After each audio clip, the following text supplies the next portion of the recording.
So the spiritual realizations and teachings that have come from these contact experiences include manifestation and the powers of creation, really understanding how the universe operates, how the universe is programmed, and how the process of evolution and creation go hand in hand.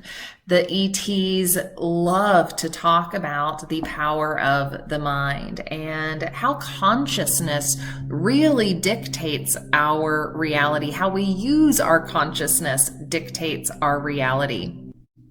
And one of the downloads I've received from my star family very early in this work was about the power of the mind and the fact that we're really working with three minds. And it's helpful to think about it that way. You can think about the fact that you have a mind, you have a subconscious mind.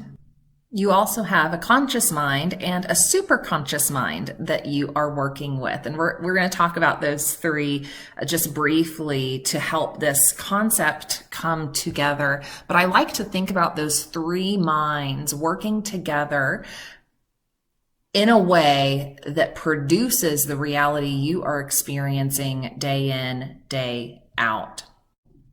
And the ETs are guiding us in that. They want to see that level of harmony and balance achieved. And they're reminding us about how the universe is designed, how the human energy field and body is designed, and how we can improve upon how we operate that body, mind, and ultimately create this really harmonic, holistic way of synchronizing the mind, body, and spirit. The ETs also talk about ascension, which is something that is largely misunderstood. There are lots of theories and concepts about the rapture or ascension being maybe a one-time event or a big episode in our history where something major happens and souls just poof, ascend and move out of their bodies and up to, a higher dimension or to the heavens, whatever you have heard of or want to call it. And ultimately, our star family are helping us navigate, some of the complexities of understanding the ascension process and helping us understand maybe where we've misinterpreted some of our ancient texts and ancient wisdom around that ascension process. And that has also been at times wrapped up in some dogma around whether we are in that process going to heaven or hell, right? Whether that's ultimately the ascension process. And, our ET friends and family have reminded us that heaven and hell are just states of mind, that those are vibrational frequencies. Those are a frequency of being that we can access and live in.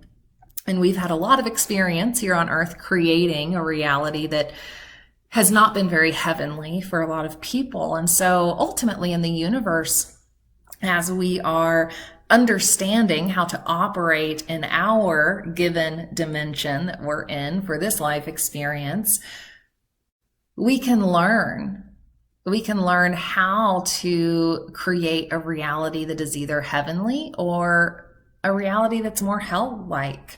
And humans have done a very good job of creating experiences that are very difficult and in a lot of ways hell-like. And so we have choices. This is the nature of duality.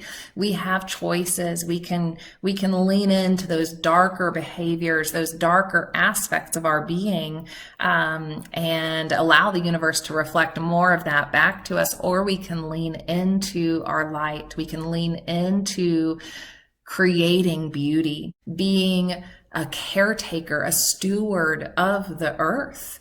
And when we start to again understand our interconnectedness, our interdependence on each other, and start to understand that we have this ability to create heaven or hell, we start to make different choices in our lives, and we can lean into those things that allow us to experience a different version of duality. So So the ascension process is ultimately something that happens as we create more beauty, as we learn lessons, face our darkness, face our fears, as we choose to bring more love into the world by loving ourselves, loving other people, offering forgiveness.